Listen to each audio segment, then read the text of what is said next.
Hey guys, how you doing? This is Christian Deron. Make sure to subscribe, okay? If you can, the like, comment, and share this video.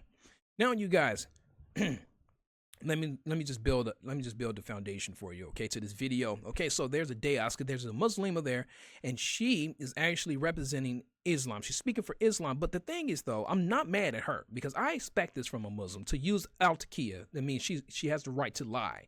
If anything makes Islam look bad, okay? And plus, I believe that she's westernized, and she really didn't grow up, in a culture that is actually saturated in Islamic culture as far as Sharia law being implemented and whatsoever. Okay, so the thing is this.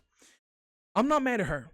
I'm mad at these panderers, these ballless males who want to, they squander the opportunity. This is what trips me up. People squander the opportunity when they're on these public forums, when they have the spotlight on them.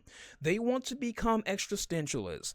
They, want to become philosophers, and they want to, become theoretical about everything instead of going straight for the gusto, saying this is what's in your Quran, and here are the most authoritative hadiths to substantiate it, to back it up, that you can kill, that you can rape, that you can steal, that you can lie, you can use stealth jihad. The only way that you have a guaranteed promise into Jannah is if you are to die in a jihad. I mean, people are too soft. They want to apologize for being blunt. This is what trips me out. Expose Islam. Do your job. If you want to expose Islam, forget about being nice about it. Go straight to what's in Islamic literature. Go into the history of Muhammad. Go into the history of Islam. People make me sick when they squander these opportunities on the public forum. Go straight for the gusto. Anyway, let's go into this video.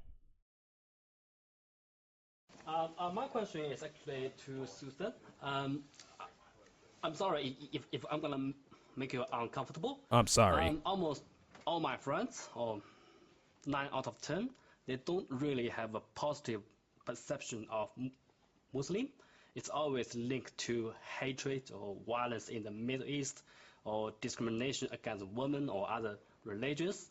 And I know this is not right, but I suppose my question is, because my friends come from all kind of background, race, age, or even religions, but for some reason they have very similar perception about that. So I suppose my question is, do you think or do you agree this is a common perception in our society? I think it is a common perception, and I think there have been studies that suggest that there is a negative perception about Muslims in society, and that's something that we have to work on as a collective. I don't think it's the sole responsibility of Muslims in Australia or non-Muslims. The easiest way for that to change is for your friends to actually get to know some Muslims and speak to them as human people, and move away from, McDonald's journalism and that sort of thing, and taking their reports from certain newspapers and certain shows. And when that happens and they actually speak to their Muslim neighbour over the fence, or the Muslim guy that works in the milk bar, and realise, actually, you're just normal people like us. We need to keep in mind, Muslims are not the first people to be seen like this. It's actually happened in waves. If we take Australia as the example, for a while it was this cultural community that was, demonised, the Italians, the Greeks, then it was the Vietnamese. Oh my gosh, they're all in a drug triad and they're all out to kill us and all those sort of things. It's just the Muslims' turn now. It's a pity that as Australians we haven't learned that, once we get to know each other, it's okay, and then we move on to the next group that we're worried about. I hope that it would finish with Muslims. It's just, I think if we can have some human interaction, a lot of those fears and misconceptions can change. What senseless conjecture. Huge deception. I think a lot of these people are beguiled because she's soft-spoken and she's very attractive. Oh, wow. The thing is, she's talking about, well, you know what? Stop using your McDonald's journalism, and why don't you try to have dialogue? Basically, what she said, to sum it up, to paraphrase here, if you have dialogue, once you go, if you have dialogue with a Muslim, you talk to them, you'll get to know that all these are just fears, it's just Islamophobia, basically, okay?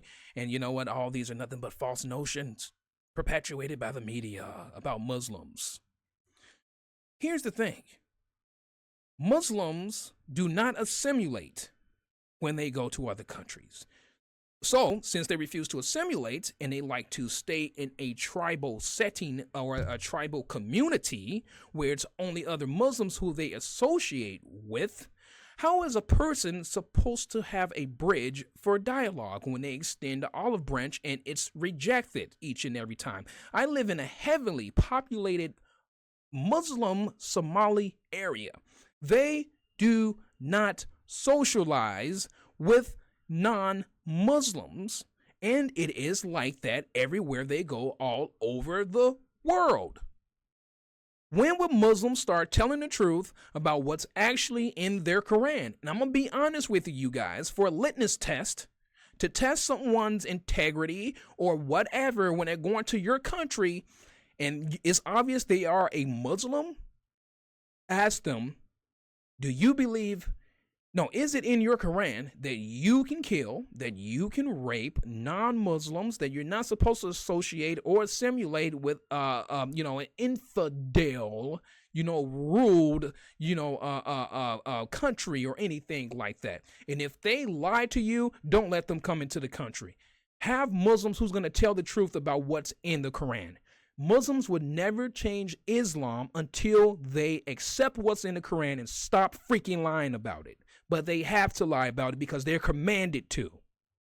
Al-Taqiyya. Anyway, let's listen to this soft snowflake response coming from this ballless male on the dais that's sitting right next to her. He made some key points, but this stuff ticks me off. Go straight for the gusto. Expose what's in the Quran. Stop being so friendly. Can I just point out, when my father came here from Europe as a migrant, and then he started teaching immigrants like the Italians and Greeks, I think you're wrong. The suspicion that you say was, this is just what we're seeing, a similar version of what those immigrants faced, I think is completely wrong. That's ahistorical. It's not my experience of it. I'd also point out there are in fact more Buddhists in Australia than there are Muslims, and we don't hear anything about that. We don't invite Buddhists onto this panel, or Tony doesn't invite Buddhists onto this panel to explain. He's invited you and your husband and, Miss Australia and people like that, but he doesn't do it with Buddhists. There's specifically something in the community itself as well. And I think, to be honest, you mentioned this yourself in an interview with the Malaysian Star newspaper only a couple of years ago, where you said, within the community, being a new convert from Christianity, you face the calls from within the community, you shouldn't do this, you shouldn't do that, you shouldn't make friends with people who weren't Muslim, and you should withdraw from society and everything that was haram. And you said this was a problem for you. And I think that's an acknowledgement that there is, in fact, a problem within the Muslim community, a rejection of Strand, which is what makes this different. And I hate to be blunt. I hate to have all these people... I hate to be blunt. That's true. He hates to be blunt. Quick response. He's worried about offending her. The quick response would be, absolutely there are people, a very small minority of people within the Muslim community that are reluctant to engage with the wider community. A small minority. There's a majority in this interview. Excuse me, I just said read the it majority again. of Muslims reject friendships with, well, I'm afraid I'm afraid that's just not correct. Maybe your translation from the Malay is not... It's an English language newspaper. Yes, just very briefly. I think we're kidding ourselves if we think Australia is racked by any of the real strands of discord that you have in other countries. Of all the countries in the world, the Muslim-Christian divide here is nothing. And that's the reality. When you travel in other parts of the world, it's nothing. The reason why there is a reflection, I don't think, is about much to do with what happens here. Sure, you get the odd person who does something silly. But you see, globally, there's this fight from the Wahhabists, from the militant stream, to take out one of the big Islamic societies. There's this fracture within Islam, whether it's Saudi Arabia, Pakistan, Indonesia, they're all the objective global battle going on to deal with the source of that in Afghanistan, and that's why some of that gets played back in Australia. Okay, look, some of our audience had their hands up for a while. Just take this gentleman down the front here. Just a comment for Andrew from a non-Caucasian.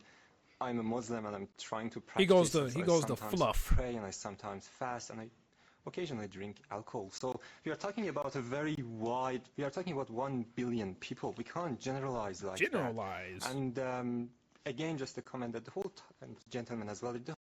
How many times do you guys hear that? You can't generalize. There's 1 billion Muslims on the planet. Well, out of those 1 billion Muslims, about 726 million of them believe in Sharia law, Islamic jurisprudence that is completely barbaric and savage and completely hostile and oppressive, and it subjugates the non-Muslim and the female.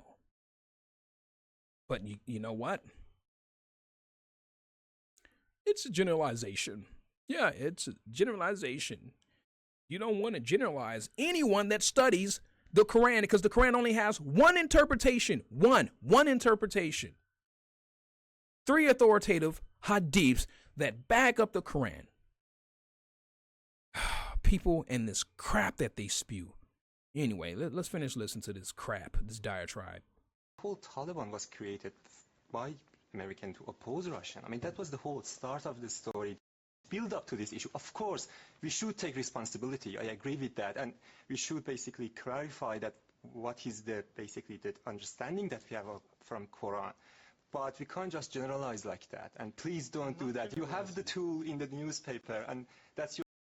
Okay, so he just damaged himself. Maybe we should take responsibility of what's in our Quran.